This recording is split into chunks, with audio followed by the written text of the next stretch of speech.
মাতৃমণ্ডলী সবাইকে আন্তর্জাতিক কৃষ্ণ ভাবনা বৃন্দের সংঘ ইস্কন তথা শ্রী রাধা কুঞ্জ বিহারী মন্দির যাত্রার পক্ষ থেকে আন্তরিক কৃষ্ণ প্রীতি এবং শুভেচ্ছা। হরে কৃষ্ণ। আমরা দেখতে পাচ্ছি ভক্তরা মায়েরা অনেক কষ্ট করে, প্রচন্ড গরম, তার উপরে বৃষ্টিতে ভেজে সমস্ত কষ্টকে উপেক্ষা করে শ্রী শ্রী জগন্নাথ বলদেব সুভদ্রা দেবীর এই রথযাত্রায় তারা অংশগ্রহণ করেছেন অশেষ কৃপা করুণা আশীর্বাদ লাভ করার জন্য। স্কন্দ পুরাণে বর্ণনা করা হয়েছে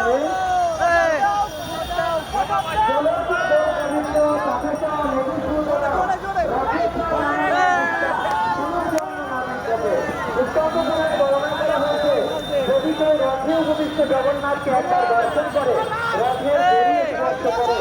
রথকে স্পর্শ করে, রথের দড়ি ধরে টানে, জগন্নাথকে উদ্দেশ্য করে প্রণাম করে, রথ যে রাস্তা দিয়ে যাবে সেই রাস্তা যদি কেউ ঝাড়ু দেয়, তাহলে তাকে আর পুনরায় জননী যশোরে